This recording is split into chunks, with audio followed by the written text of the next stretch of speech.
जय हिंद दोस्तों, स्वागत है आपका पंकज फौजी स्टडी ग्रुप पे। आज की वीडियो में इंपॉर्टेंट नोटिस आया हुआ है, उसके बारे में बात करेंगे। जी हाँ, एसएससी जीडी के थ्रू जो एग्ज़ाम देने वाले हैं कैंडिडेट, उनके लिए एक इम्पोर्टेंट नोटिस आया है। उस नोटिस के बारे में बात करेंगे। क्या चेंजेस आपके एग्ज़ाम में होने वाले हैं, क्योंकि आप एग्ज़ाम हॉल में जाएंगे और उससे रिलेटेड कोई नोटिस आया है, एसएससी ने रिलीज़ किया है, तो उसके बारे में हम बात करने वाले। एडमिट कार्ड के बारे में बात करेंगे। तो चैनल पर पहली बार आए हैं तो चैनल सब्सक्राइब कर लीजिएगा। बढ़ते हैं वीडियो की तरफ।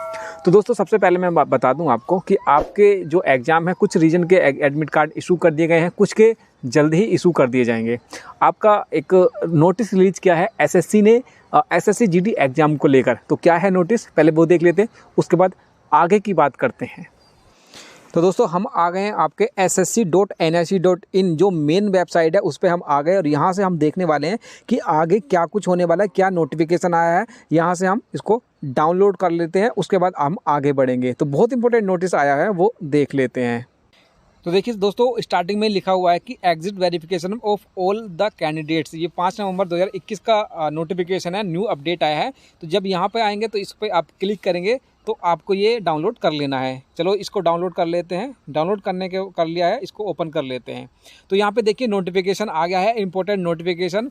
इसमें क्या कुछ लिखा है वो एक बार पढ़ लेते हैं, उसको समझ लेते हैं कि जिससे कि हमें एग्जाम हॉल में जाते टाइम कोई परेशानी का सामना ना करना पड़े। तो इसमें क्या कुछ है देख लेते हैं। तो candidates of the examination of the staff selection commission are hereby informed that it has been decided to conduct exit verification of all the candidates.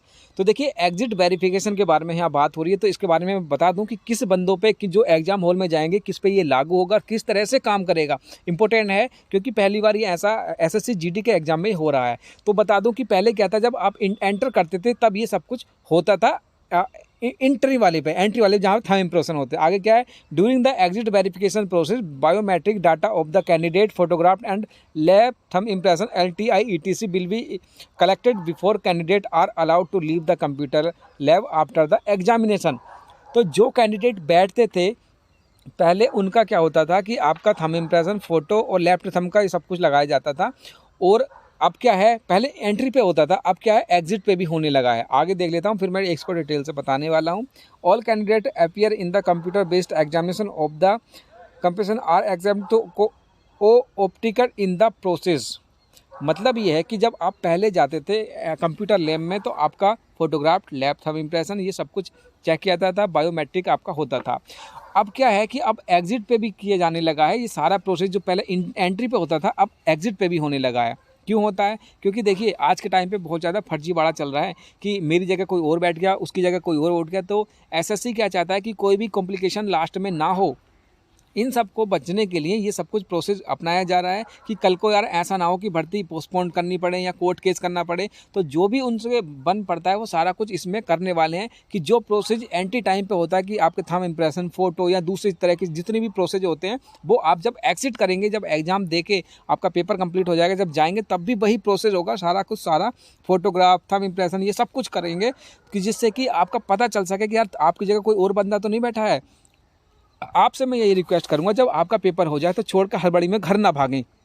जो भी प्रोसीजर वो करने वाले हैं, जो भी आपका स्टाफ सिलेक्शन बोर्ड करेगा, उसका सारे की सारी प्रक्रिया पूरी करके जाइए कि जिससे कि लास्ट में क्या होता है, कभी कभी ऐसा होता है कि आपके थंब इम्प्रेशन नहीं मैच करे तो आपका विदहेल्ड में डाल देंगे, ये दूसरी तरह की कॉम्प्लिकेशन आ जाती है। तो ये सब चीज़ को आपको ध्यान में रखते हुए करना है, क्योंकि देखिए आपने सब कुछ कर लिया, उसके बाद भी अगर आपका मिसमैच होता है या कुछ होता है तो विदहेल्ड में डाल देते हैं। और अभी भी विदहेल्ड वालों के ज्वाइनिंग आने के बाद भी ट्रेनिंग कंप्लीट नहीं हुई है। वो यही रीज़न है कि उनके थंब इम्प्रेशन या दूसरी तरह की चीज़ों में कॉम्प्लिकेशन आ रही है, वो मिसमैच कर रहे हैं। तो जब भी आप जाएँ तो सब कुछ कंप्लीट करके जाएँ।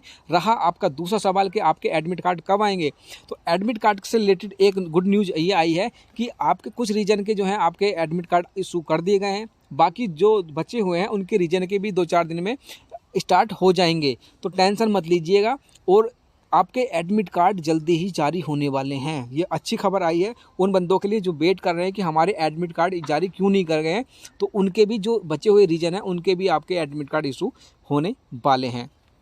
तीसरी चीज़ और बता दूं कि आपके जिन बच्चों के एग्ज़ाम में जैसे जिन्होंने फॉर्म भरा था और उनके फॉर्म जो रिजेक्ट हो रहे थे, अगर आपकी डेट ऑफ बर्थ या दूसरी तरह की आपके फादर नेम से या किसी तरह से आपके रिजेक्ट हुआ है तो वो रिजेक्ट नहीं होगा। एक अभी पता चला है कि ऐसा कुछ होने वाला है।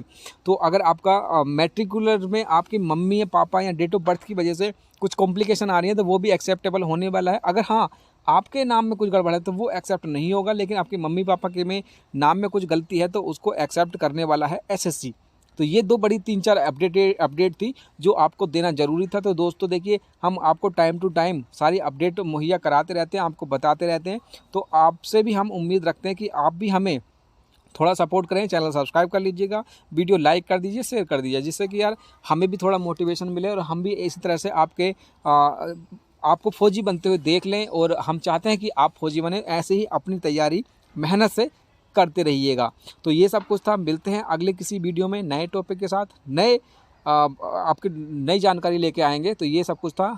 जय हिंद।